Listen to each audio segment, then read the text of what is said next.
చెప్పిన నియమాలు నువ్వు పాటించాలి. అందులో నమ్మకం అనేది కూడా ఒక భాగం.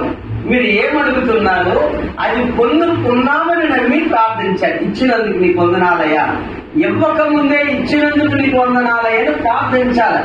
అది విన్నోడికి అది పిచ్చోడుగా అనిపించవచ్చు, కానీ దేవుడు వింటున్నాడు. ఆయన చెప్పాడు ఇలా చేయమని, ఆయన విశ్వాసంలో వెళ్ళమన్నాడు, ఆయన నమ్మకంలో వెళ్ళమన్నాడు. నేను ఆ మాదిరిగా వెళ్తాను. మనుషులు నన్ను పిచ్చోడు అనుకుంటే నాకెందుకు, మనుషులు నన్ను ఎర్రోడు అనుకుంటే నాకెందుకు, మనుషులు నా గురించి ఏమి నిందలేస్తే నాకెందుకు, నన్ను ఏ విధంగా అవమానపరిస్తే నాకెందుకు, నా దేవుడు చెప్పిన ప్రార్థన నేను చేయాలి. ఆ విశ్వాసంతో ఎవరైతే ప్రార్థిస్తారో వారి కోరికలు ఖచ్చితంగా తీరుతాయి, వారి హృదయ వాంఛలన్నీ తీరుతాయి. నా బైబిల్ ఎక్కడ అబద్ధము చెప్పదు, నిజమే చెప్తారు. అంటే మన కోరికలు తీరాలంటే కొన్ని నియమాలు ఆయన పెట్టాడు.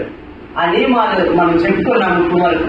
ఆయన మన కోరికలు తీరాలంటే మొదట ఆయన దగ్గరికి రావాలి, రెండోది ఆయన హృదయం ఇవ్వాలి, మూడోది ఆయన మాట మనకు ఉండాలి, నాలుగోది విశ్వాసం ఉండాలి. ఇవి ఎవరైతే చేస్తారో ఖచ్చితంగా వారి ఇంటిలో ఈ క్షణమే ఆ కార్యము ప్రారంభమవుతుంది. నా దేవుడు అన్యాయస్తుడే కాదు. దేవుడికి మనం ఎంతవరకు విలువిస్తామో, దేవుడికి ఎంత ప్రాధాన్యత ఇస్తామో అవన్నీ కూడా ఆయన అంచనా వేస్తాడు. దేవుడికి మనం ఇచ్చే ప్రాధాన్యతను బట్టి మన పరిస్థితులు మారుతాయి. దేవుడికి ప్రాధాన్యత ఇచ్చినప్పుడు ఆయన పరిశీలిస్తాడు. దేవుడికి ప్రాధాన్యత ఇచ్చినప్పుడు ఆయన ఆలోచన చేస్తాడు. ఖచ్చితంగా ఒక సమయం వచ్చినప్పుడు ఆయన కార్యం చేస్తాడు. ఒక్కొక్కసారి మన కోరికలు ఎందుకు ఆలస్యం అవుతున్నాయని అనుకుంటుంటాం. ఆయన ఉద్దేశం ఒకటే, ఆయనకి ఇంకా సమీపంగా మారాలి. బైబిల్ అంటది, అని చెప్పడానికి సమయం లేదు, కానీ మనకు ఇంకా ప్రిపరేషన్ అవ్వలేదేమో, మన సర్దుబాటు లేదేమోనో దేవుడు ఒక్కొక్కసారి ఆలస్యం చేస్తాడు. అలాగే దేవుడి సమయం వేరుగా ఉంటది, మన సమయం వేరుగా ఉంటది. దేవుడి సమయం ఏమిటి? మనకేది అవసరమో ఆ టైం ఇస్తాడు. మనం ముందే వాటి పరిగెట్టి ఇబ్బందులు పడిపోతూ ఉంటాం. ముందే ఆయన చెప్పినట్టుగా చేయకుండా ఆయన సమయం రాకుండానే మనం అడ్వాంటేజ్ గా తీసుకొని ముందుకెళ్ళి ఆ పనులు చేస్తాం. అందుకే నష్టపడిపోతూ ఉంటాం, ఇబ్బంది పడుతూ ఉంటాం. అలా చేయటం వల్ల మనకు ఎక్కువగా నష్టాలు జరుగుతూ ఉన్నాయి. ఈ రోజు నుంచి ఏం చేయాలి? ప్రభు, నా సమయము కాదు, నీ సమయమే కార్యం జరిగించు. నేను వెంటనే కావాలని కోరుకుంటాను, కానీ నీ కార్యము ఏ సమయము ఆ సమయం నాకు నేర్పు, అంతవరకు ఓర్చుకునే ఓపిక నాకివ్వు అని నువ్వు ప్రార్థిస్తే ఆ సమయానికి దేవుడు ఖచ్చితంగా ఇస్తాడు. అన్న ప్రార్థన ఏమని చేసింది? ఆమె కోరిక ఏమిటి? ఒక బిడ్డ కావాలని కదా. ఆ బిడ్డ లేక ఏడుస్తుంది. తన తోటి కోడలుగా లేకపోతే తన సహకారిగా ఉన్నటువంటి పెనన్న ఇబ్బంది పెడుతూ ఉంది. ఈమెమో ఏడుస్తూ ఉంది.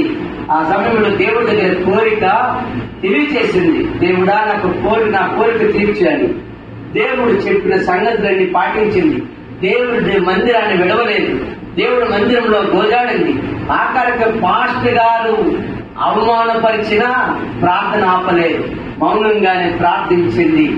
ఆ తర్వాత దేవుడు ఒక మంచి కొడుకునిచ్చినాడు. దేవుడు అంటే మనం ఓర్చుకోవాలి. ఎంతవరకు ఓర్చుకున్నామే?